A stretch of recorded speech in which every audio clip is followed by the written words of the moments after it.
미국의 정신 분석의학자였던 르네 스피츠 박사가 고아원과 그 보육원에서 어머니가 없이 버림받은 아이들이 유독 영양실조에 쉽게 걸리는 것을 발견하게 됩니다.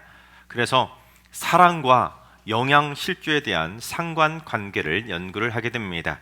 그 결과 어머니에게 버림받은 3개월 미만의 아이들이 석 달에서 많게는 5달 동안 적절한 어머니의 사랑을 버림받아서 받지 못하게 되면 그때부터는 밥도 잘 안 먹고 잘 놀지도 않으면서 점점 그 어린 아이도 우울증 증상을 보이기 시작한다고 합니다. 그리고 1년쯤 지나면서부터는 지능까지도 급격하게 감소를 했다고 합니다. 심지어 이 아이들에게 좋은 음식과 위생적인 생활 공간 그리고 의료 서비스까지 제공해 주었음에도 불구하고 어머니의 사랑을 받지 못한 소위 버림받은 아이들은 결국 심각한 영양실조까지 걸려서 감염에 취약해지고 사망률까지 높아졌다고 합니다. 하지만 놀라운 것은 그처럼 어머니에게 버림받아서 사랑받지 못하던 아이도 5달 이내에 어머니 같은 따뜻한 사랑을 받게 되면 빠른 속도로 놀랍도록 회복을 했다고 합니다. 그래서 그는 그처럼 사랑받지 못해서 걸리게 되는 이 정서적 박탈감을 의존성 우울증이라고 부르게 됩니다.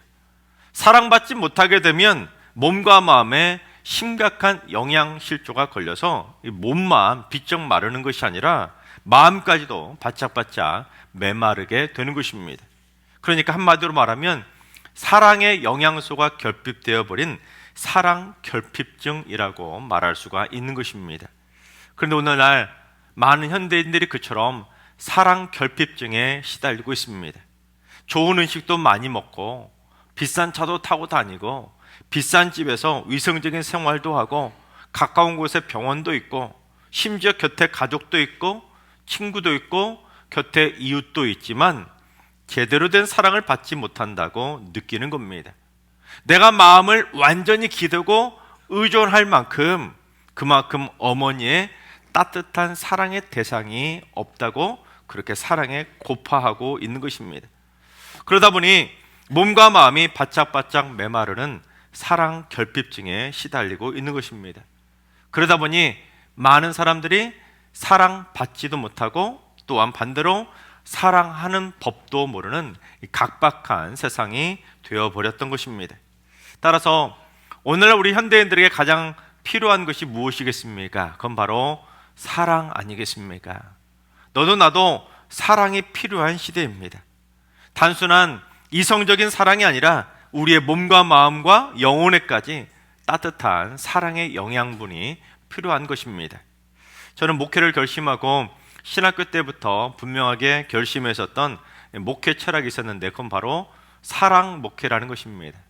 제가 목회자가 되면 앞으로 어머니처럼 따뜻하게 사랑하고 환대해 줘야겠다는 그러한 믿음의 결심을 했던 것입니다. 그래서 사랑이 결핍돼서 사랑이 배고픈 많은 성도들에게 부족하지만 그래도 최대한 많은 사랑을 공급해 드리려고 열심히 사랑하고 열심히 환대하려고 노력하고 있습니다. 신방을 받아보신 분들은 아시겠지만 제 신방하면 자녀 손들의 이름까지 하나하나 불러가면서 어떻게든지 더 많은 사랑을 전해드리려고 간절히 기도합니다. 또한 안수기도를 해드릴 때도 목이 터져라 정말 혼신의 힘을 다해서 한 명의 영혼을 살린다는 심정을 가지고 따뜻하게 정성을 다해서 기도를 해드리고 있습니다. 그래서 마치 제가 이처럼 사랑이 담긴 링거를 가지고 다니면서 성도님들에게 더 많은 사랑을 좀 전해주고 싶은 마음이 간절합니다. 하지만 부족하지만 제가 몸이 하나라 몸이 10개라도 부족할 정도로 열심히 뛰고 있지만 부족한 게 사실입니다. 그래서 저뿐 아니라 우리 성도님들도 각자 이런 사랑의 링거 하나씩 가지고 다니면서 사랑이 필요한 성도님들에게 사랑을 전해주시고 사랑을 베풀어 주시고 사랑으로 섬겨주신다면 우리 승리교회에 사랑으로 메말라 있던 성도들이 그 사랑을 힘입어서 다시 회복하게 될 줄로 믿습니다. 또한 사랑을 받으신 분들은 혼자서만 받지 마시고 받은 사랑을 다시 나눠주시면 우리 승리교회는 사랑과 환대가 넘쳐나는 행복한 교회가 될 줄로 믿습니다. 우리 옆 사람에게 이렇게 인사할까요? 사랑합니다. 말로만 사랑하는 것이 아니라 마음을 담아서 헌신을 다해서 진심으로 서로를 사랑해 주시기를 주님의 이름으로 축원합니다. 그런데 사실 이처럼 인간이 들고 다니는 사랑의 링거에는 분명한 한계가 있습니다. 내 마음에 아무리 사랑이 많아도 시간이 지나면 내가 그 사랑을 채우지 못하면 어떻게 될까요? 사랑은 바닥이 나게 되어 있습니다. 마르게 되는 것이죠. 하지만 이 세상에서 절대로 떨어지지 않고 줄어들지도 않는 영원한 사랑의 링거가 있습니다. 그건 바로 하나님 아버지의 사랑의 링거인 것입니다. 그래서 하나님의 사랑의 링거를 맞아야 우리의 몸과 마음과 영혼이 언제든지 완전하게 100% 회복할 수가 있는 것입니다. 오늘은 성탄절이 되기 전 4주 동안 예수님의 오심을 기다리기 위한 절기인 대림절 첫 번째 주일인데, 예수님이 바로 하나님의 사랑의 링거를 가지고 이 땅에 직접 내려와 주신 것입니다. 그리고 그 사랑을 가장 잘 표현한 구절이자 루터가 복음의 압축판이라고 극찬을 했던 말씀이 바로 오늘 본문 요한복음 3장 16절의 말씀입니다. 지금부터 사랑으로 이 땅에 오신 예수님의 사랑이 얼마나 크고 얼마나 위대한지를 한번 살펴보도록 하겠습니다. 첫째, 예수님은 우리를 죽도록 사랑하기 위해서 이 땅에 오신 것입니다. 우리 본문 16절 말씀을 봉독해 보겠습니다. 하나님이 세상을 이처럼 사랑하사 독생자를 주셨으니 이는 그를 믿는 자마다 멸망하지 않고 영생을 얻게 하려 하심이라. 여러분 다 아시는 말씀이고 암송하시는 분들도 있으실 텐데 16절 말씀에 이처럼이라는 단어가 나오지 않습니까? 이처럼. 여러분 이 이처럼이 어떤 단어를 수식하고 이처럼이라는 단어의 의미가 무엇일 것 같습니까? 거의 대부분은 이 단어 바로 뒤에 나오는 사랑하사를 수식하는 걸로 알고 계실 겁니다. 즉 하나님께서 세상을 이처럼 이렇게나 많이 세상을 사랑하신다라고 이해를 하고 계실 겁니다. 하나님이 우리를 엄청나게 많이 사랑하셔서 우리에게 독생자를 주셨다는 것이죠. 물론 틀린 건 아닙니다. 하나님께서 우리를 그처럼 엄청나게 많이 사랑하시는 것을 부정하는 것은 아닙니다. 당연히 하나님은 지금도 우리를 엄청나게 많이 사랑하고 계십니다. 또한 저도 지금껏 오늘 이 9절 말씀을 3장 16절 말씀을 그렇게 생각해 왔었습니다. 이 구절을 통해 하나님이 이만큼 세상을 사랑하신다는 것을 알게 되었습니다. 그런데 어느 날 성경을 읽다가 이 구절을 딱 읽는 순간 머리를 한 대 얻어맞는 것 같은 그런 느낌을 받은 적이 있었습니다. 이 구절을 읽는 순간 하나님이 세상을 이처럼 사랑하신다? 여러분 이것은 단순히 크기나 양으로 하나님이 이만큼 엄청나게 우리를 많이 사랑하신다, 그런 단순한 의미가 아니라는 것을 깨닫게 된 겁니다. 여러분 혹시 성경책을 직접 가져오신 분이 계시다면 오늘 본문이 16절부터 21절까지잖아요. 16절부터 21절 앞과 뒤에 보시면 동그라미가 그려져 있는 걸 보실 겁니다. 그러시죠? 여러분 성경책 가지고 오신 분들을 보시면 오늘 보면 앞과 뒤에 작은 동그라미가 그려져 있는 것을 보실 겁니다. 이게 왜 넣어져 있냐면 성경을 출판할 때 단락과 내용을 구분하기 위해서 앞과 뒤 내용이 서로 다른 내용이다, 이것을 서로 구분하기 위해서 중간중간마다 이렇게 동그라미를 넣어 놓는 겁니다. 그래서 서로 독립적으로 다른 내용이라는 것을 강조하기 위한 동그라미인 것입니다. 심지어 오늘 본문 3장 16절 말씀도 그처럼 동그라미로 본문을 딱 구분해 놓다 보니까 오늘 본문도 3장 16절 한 절 안에서만 해석하게 되고, 그러다 보니 이처럼을 사랑하사를 수식하는 양적인 의미로만 오해하게 된 것입니다. 여러분 하지만 요한복음 3장 16절은 독립적으로 따로 떨어진 내용이 아닙니다.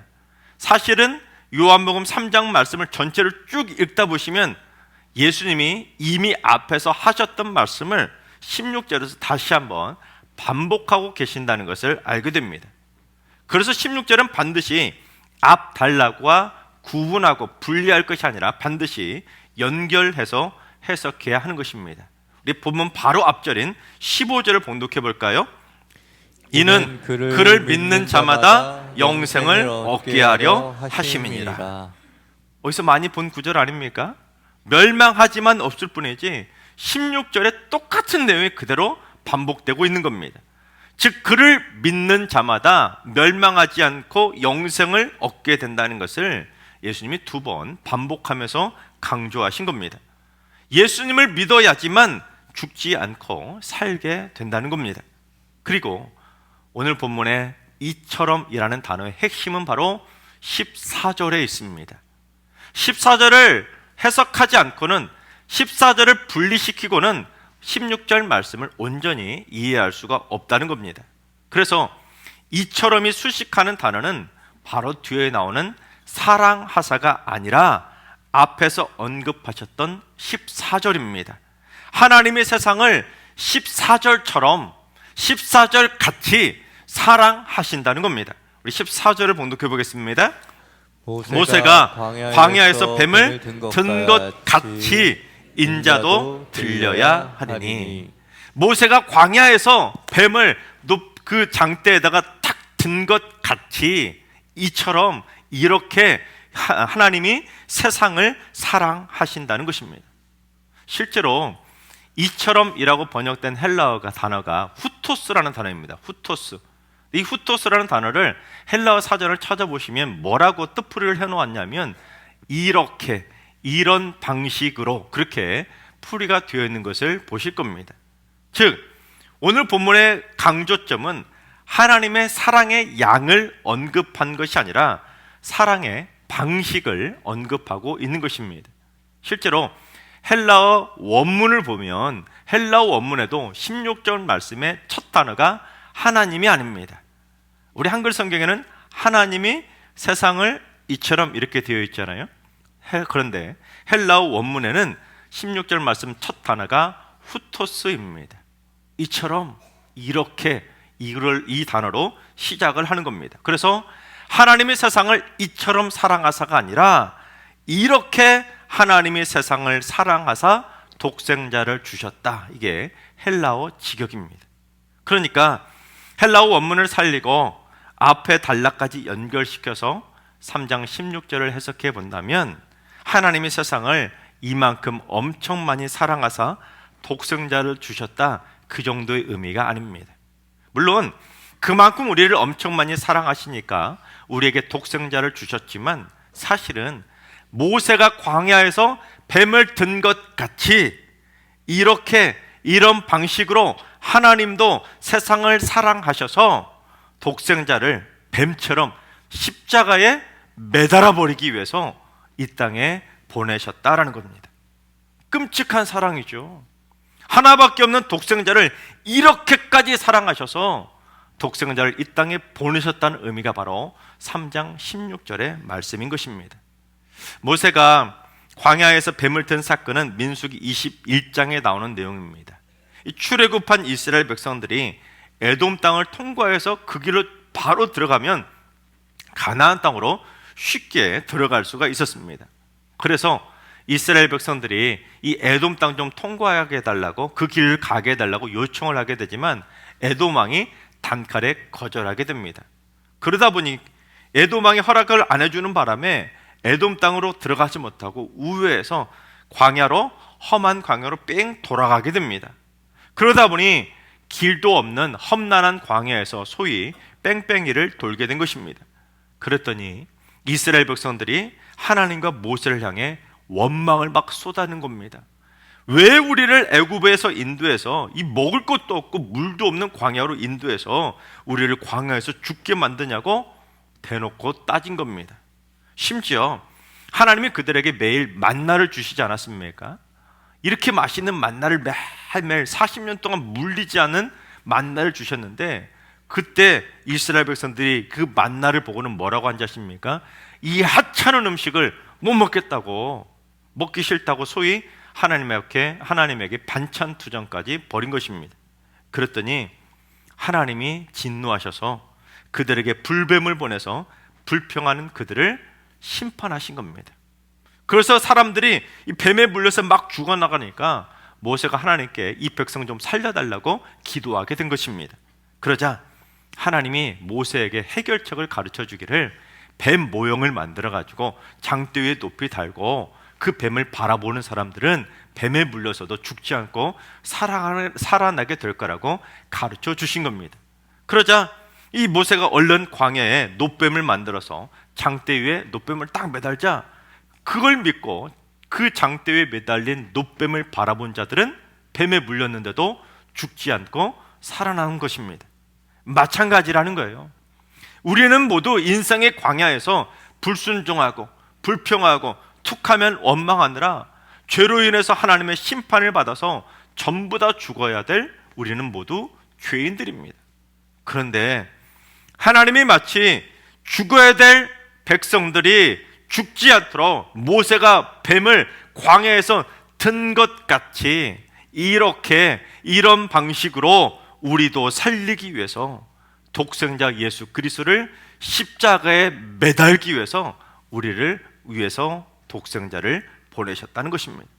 그래서 십자가에 매달린 예수님을 보고 믿는 자마다 모세가 달았던 놋뱀을 받던 사람들처럼 죽지 않고 살 수 있게 된 것입니다.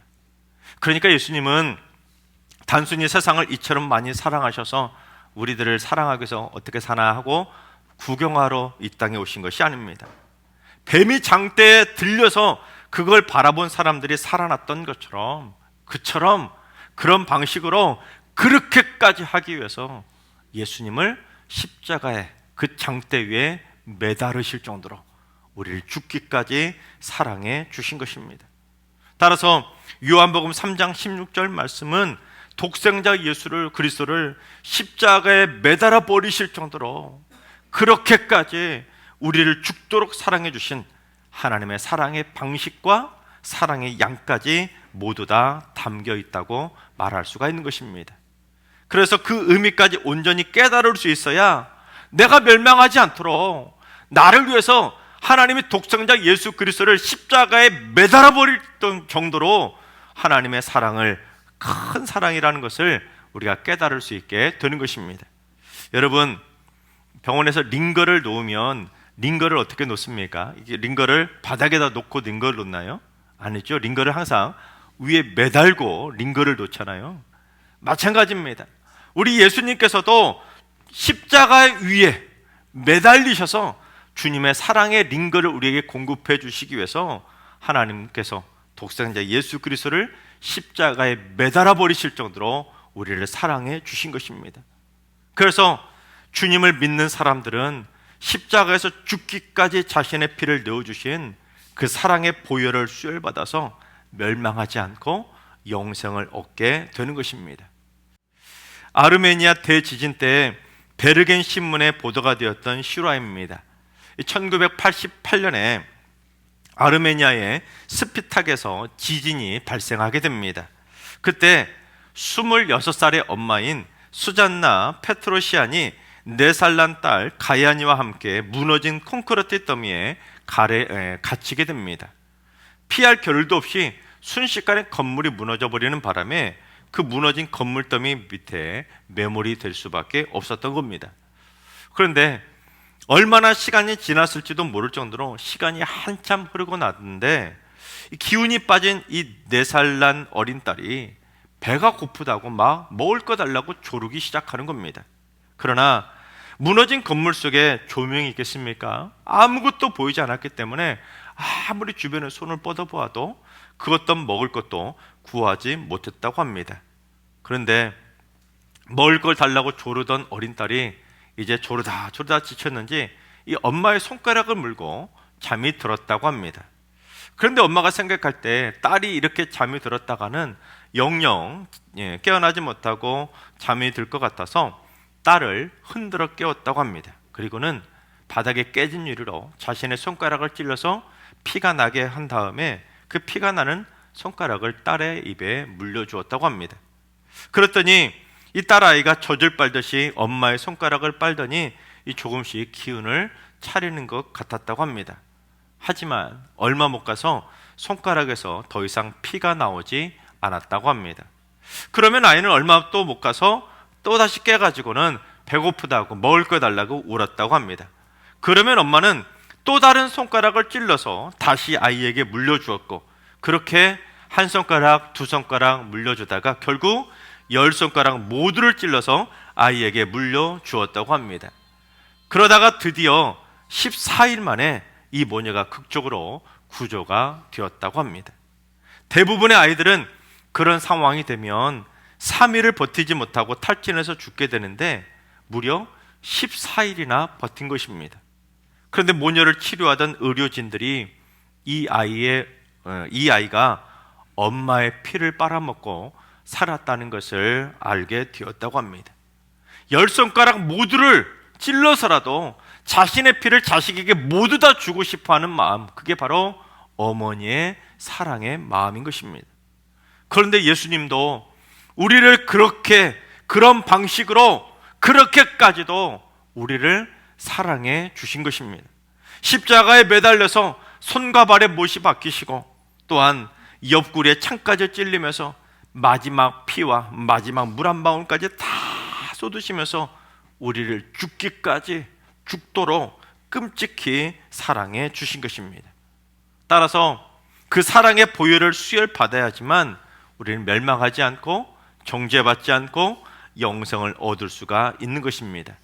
바라옵기는 우리 모두 주님의 깨끗한 보혈을 수혈받아서 멸망하지 않고 영생을 누리게 되시기를 주님의 이름으로 축원합니다. 둘째, 예수님의 사랑은 아무런 조건이 없는 완전한 사랑인 것입니다. 모세가 광야에 노뱀을 딱 달았을 때 조건 따져가면서 그것을 보는 사람을 구해주지 않았습니다. 그냥 아무런 조건 없이 누구든지 그 노뱀만 바라보면 다 살 수 있었습니다. 마찬가지로 그런 방식으로 그렇게까지 십자가에 매달리신 예수님을 보고 믿는 자들은 아무런 조건도 없이 누구든지 누구나 멸망하지 않고 영생을 얻게 되는 것입니다. 하나님께서 사랑하신 여러분, 하나님은 우리를 구원하시기 위해 독생자 예수 그리스도를 광야의 노뱀처럼 그렇게까지 십자가에 매달려 주셨습니다. 그리고는 예수 그리스도를 믿는 자들에게는 아무런 조건도 없이 누구든지 깨끗한 보혈을 수혈해 주셔서 멸망하지 않고 영생을 누리는 축복을 선물해 주셨습니다. 여러분 믿으십니까? 그게 바로 우리를 죽도록 이렇게까지 사랑해 주신 하나님의 놀라운 사랑인 것입니다. 바라옵기는 우리 모두 우리를 죽도록 사랑해 주신 주님의 깨끗한 보혈을 수혈받아서 영원토록 멸망하지 않고 영생을 누리며 살아가시기 바랍니다. 그리고 지금껏 받지 못한 사랑을 앞으로 듬뿍듬뿍 많이 받으시고, 또한 주님처럼 우리도 사랑하고 환대하며 살아감으로 말미암아 우리 모두 날마다 몸과 마음과 영혼까지 새롭게 살아나게 되시기를 주님의 이름으로 축원합니다.